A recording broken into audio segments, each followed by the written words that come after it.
안녕하세요 유튜브 시청자 여러분, 제자르입니다. 손흥민 선수의 토트넘의 모든 소식 전해드리려고 노력하는 제자르의 2024년 10월 3일 세 번째 영상이 되겠습니다. 손흥민 선수의 토트넘이 내일 새벽 1시 45분, 시간대가 정말 안 좋죠. 헝가리의 챔피언 페렌츠 바로시와 경기를 시작하게 됩니다. 제가 어제 아마 가장 먼저 소식 전해드렸을 텐데요. 손흥민 선수를 헝가리 원정 경기에 데려가지 않은 토트넘 선수단이었습니다. 어제 손흥민 선수만 빼고 지금 비행기를 타는 토트넘 선수단이 공개가 되었는데, 여하튼 어제 아마도 제가 제일 먼저 소식을 전해드렸을 겁니다. 이런 얘기 왜 하냐고요? 제가 정말 목숨 걸고 유튜브를 운영하고 있는데 아직 구독 안 하고 시청하시는 분들이 65%나 되는 상황입니다. 좀 그렇더라고요. 이번 기회에 구독 좀 부탁드리겠습니다. 항상 시청해주셔서 감사합니다. 여튼 토트넘이 내일 이렇게 헝가리 챔피언이라고 할 수 있는 페렌츠 바로시와 경기를 하게 되는데, 경기 전 기자회견이 오늘 새벽에 있었습니다. 그래서 엔제 감독은 손흥민 선수를 왜 이번 경기에서 명단 제외를 시켜버렸는지, 그리고 엔제 감독의 기자회견 내용 엑기스만 전해드리고 엔제 감독이 조금 의미심장한 이야기를 했거든요.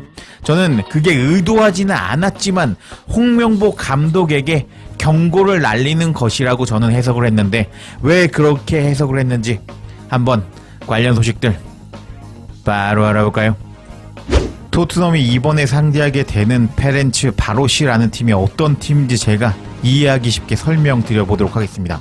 페렌츠 바로시는 지난 시즌의 헝가리 리그 1부 리그에서 23승 5무 5패 80득 30실점을 기록하면서 헝가리에서 압도적으로 우승을 기록한 헝가리 챔피언입니다. 반면에 토트넘은요, 지난 시즌 프리미어 리그에서 20승 6무 12패 74득 61실점을 기록하면서 5위에 랭크된 프리미어 리그 상위권 팀이라고 할 수 있습니다.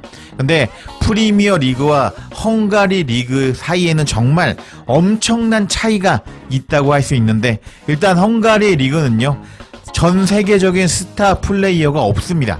헝가리 자국 선수들과, 그리고 헝가리가 유럽의 변방 축구 무대라고 할 수 있는데, 그렇게 유럽의 변방 축구의 선수들을 영입해서 리그를 운영하는 리그라고 보시면 되겠습니다. 그리고 프리미어 리그는 다들 아시겠지만 정말 세계에 난다 긴다 하는 선수들이 모두 뛰고 있는 세계 최고의 리그라고 할 수 있는데, 이름값만 들어봐도 헝가리 리그는 축구 변방, 프리미어 리그는 축구 중심이라고 할 수 있습니다. 그래서 어떻게 그렇게 알 수 있는지 제가 수치를 통해서 알려드리도록 하겠습니다. 지난 시즌에 손흥민 선수는 토트넘에서 17골 10도움을 기록하면서 팀 내 최다골과 최다 도움을 기록했습니다. 그리고 브레논 존슨도 팀에서 10도움을 기록하면서 이제 최다 도움을 기록했습니다. 그리고 헝가리의 페렌츠 바로시에서 20골을 넣은 바르가라는 선수가 있고, 그리고 팀에서 11개의 도움을 기록한 아부판이라는 선수가 페렌츠 바로시에 있습니다. 프리미어 리그와 헝가리 리그의 수준 차이를 알려면은 이렇게 팀 내에서 최다 골을 넣은 선수와 최다 도움을 기록한 선수의 몸값을 비교한다면은 두 리그 간의 수준 차이가 얼마나 나는지 알 수 있다고 생각되는데요. 그래서 한번 비교를 해보도록 하겠습니다. 자, 이것이 지금 헝가리 팀의 최다 골을 넣은 선수와 최다 도움을 기록한 선수의 몸값입니다. 바르가라는 선수는요, 29살에 키가 181cm라고 할 수 있는데, 지난 시즌에 20골을 넣었음에도 불구하고 몸값이 41억밖에 안 됩니다. 그리고 지난 시즌에 팀에서 최다 도움을 기록한 아부파니의 몸값을 살펴보면요, 팀에서 11개의 도움을 기록했는데도 불구하고, 그리고 헝가리 챔피언 선수임에도 불구하고 몸값이 89억밖에 되지 않으면서 확실히 몸값이 떨어지고 리그의 수준 차이가 나는 것을 알 수 있는 헝가리 팀의 선수들의 몸값이라고 할 수 있겠습니다. 반면에 손흥민 선수와 브레논 존슨의 몸값을 한번 살펴보도록 하겠습니다. 손흥민은 지난 시즌에 최다 골을 넣은 선수고, 그리고 브레논 존슨도 팀에서 최다 도움을 기록한 선수라고 할 수 있는데, 손흥민 선수는 몸값이 무려 약 700억에 형성되어 있고, 브레논 존슨은 현재 시장 가치가 550억에 형성되어 있는 상황입니다. 딱 감이 오시나요? 두 리그의 수준 차이는 이렇게 팀의 에이스들의 몸값을 비교만 해봐도 얼마나 수준 차이가 나는지 알 수 있습니다. 약 10배에서 15배 정도 수준 차이가 나는 이번 토트넘과 페렌츠 바로시라고 할 수 있겠습니다. 몸값으로 따졌을 때 말이죠. 이번 경기가 헝가리 원정 경기인 것을 제외하면 모든 면에서 토트넘이 압도적으로 유리하다고 할 수 있겠는데, 이번 경기에서 손흥민 선수를 명단 제외시켜버린 엔제 감독은 경기 전 어떤 심정이었을까요? 엔제 감독 인터뷰 바로 알아볼까요? 헝가리 챔피언과 경기가 시작되기 전에 기자회견에서 엔제 감독은 이번 시즌에 메디슨에 대해서 어떻게 생각하고 계신가요? 라는 질문을 받았습니다. 그러자 엔제 감독은 이렇게 이야기를 했는데요. 저는 메디슨이 이번 시즌 지금까지 뛰어났다고 생각합니다. 첫 경기부터 메디슨의 폼은 정말 신체적으로 강했습니다. 저는 그가 원하는 방식으로 플레이를 하고 있고 경기에서 원하는 모든 것을 할 수 있는 수준으로 돌아왔다고 이미 몇 번이나 말했습니다.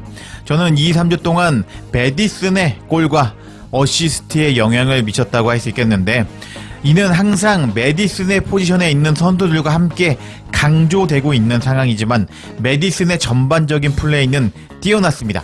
메디슨이 이런 식으로 계속 좋은 모습을 보여준다면은 잉글랜드 스쿼드에 참여할 수 있을 것이라고 확신합니다. 라면서 엔제 감독은 지금 메디슨이 잘하고 있잖아요. 그러니까 이제 영국 기자들이 신났단 말이죠. 메디슨은 어때요? 라고 또 물어봤나 봅니다. 그러니까 엔제 감독이 제가 계속 이야기하고 있지만 메디슨은 잘하고 있다, 이렇게 계속 잘해준다면은 앞으로 잉글랜드 국대 스쿼드에 뽑힐 것이라면서 메디슨도 칭찬해주면서 길을 살려주는 엔제 감독이었고, 그리고 메디슨에 대해서 좋은 이야기를 해주면서 영국 기자들이 듣고 싶어하는 이야기도 해주는 말 잘하는 엔제 감독이었습니다. 엔제 감독 인터뷰에서 말하는 거 보면 참 재밌는 것 같은데요. 엔제 감독의 이 입담이 더 살아날 수 있도록 토트넘의 경기력이 더 올라갔으면 좋겠네요. 그리고 엔제 감독은 다음 질문을 받았습니다. 솔랑키에 대한 질문을 받은 엔제 감독이었는데요. 기자들이 솔랑키가 토트넘에서 잘 적응한 이유는 무엇일까요? 라는 질문을 했습니다. 그러자 엔제 감독은 이렇게 이야기를 했는데, 분명히 우리는 이적 시장이 끝날 때까지 솔랑키를 영입하지 못했고 빠르게 솔랑키를 영입하지 못했고 솔랑키는 가능한 빨리 토트넘에서 커리어를 쌓고 싶어 했지만 솔랑키는 잘못된 출발을 했습니다. 솔랑키는 레스터와 경기 초반 부상을 당했고 그 후 몇 번이나 골 찬스를 놓쳤기 때문에 솔랑키 스스로 약간 실망스러웠을 것입니다. 하지만 저는 우리가 축구 클럽에 무엇을 가져올지 알고 있었습니다. 저는 우리의 플레이 방식과 솔랑키의 특성으로 볼 때 우리가 훌륭한 조합을 만들어낼 것이라고 확실했습니다.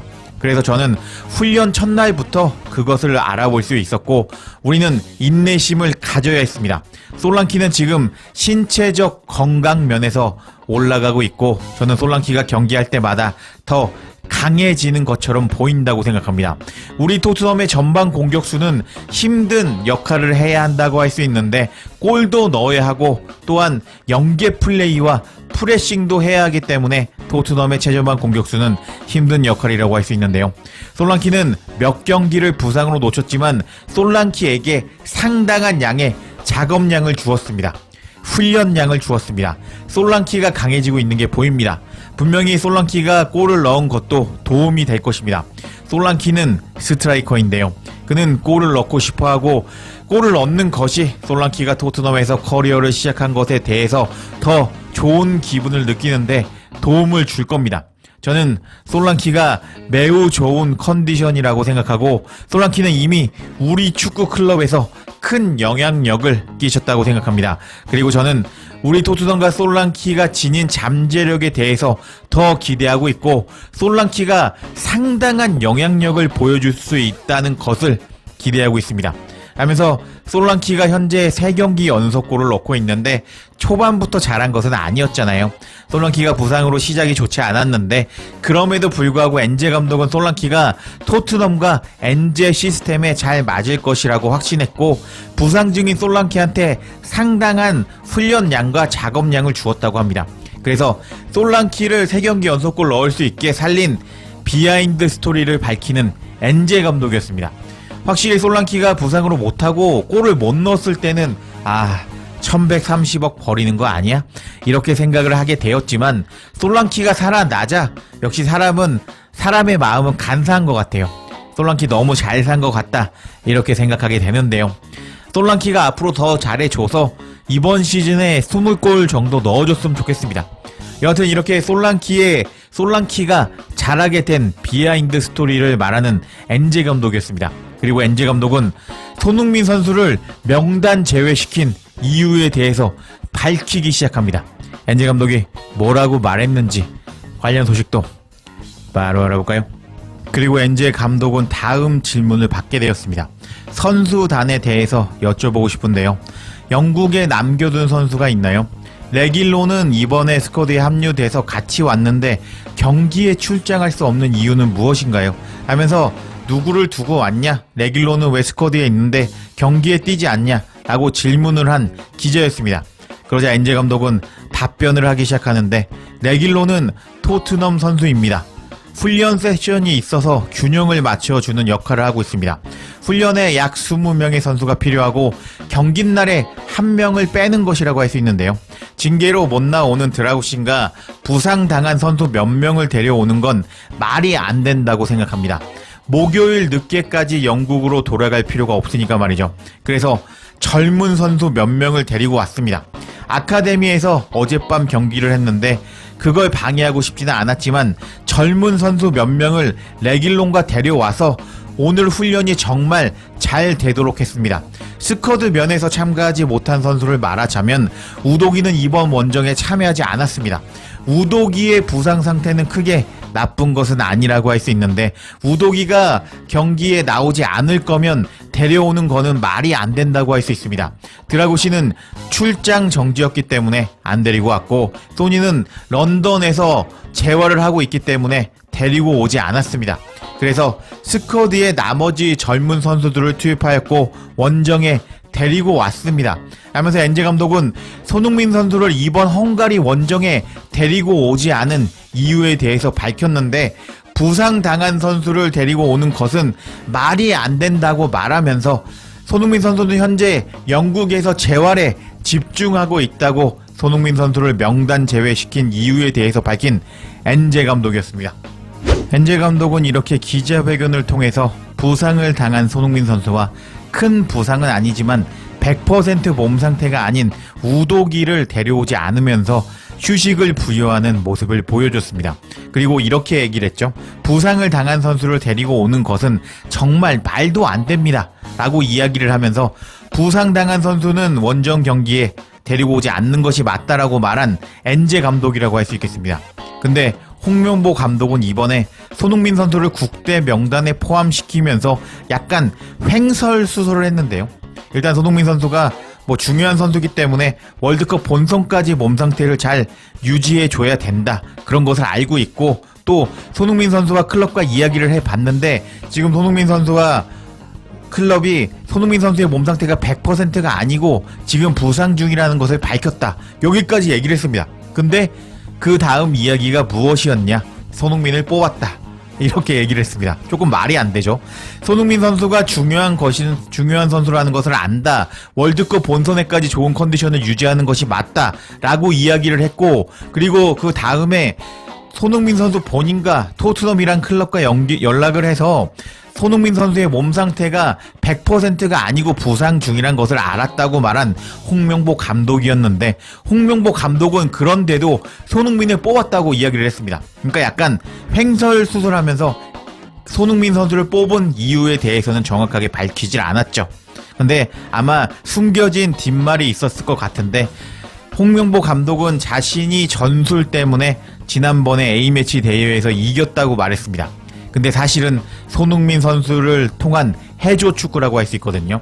손흥민 선수가 없으면은 해조 축구를 할 수 없기 때문에 손흥민 선수가 중요한 거 알고 월드컵 본선 무대에서도 좋은 컨디션으로 데리고 가는 것이 맞는데 그냥 뽑아버린 홍명보 감독이라고 할 수 있겠습니다.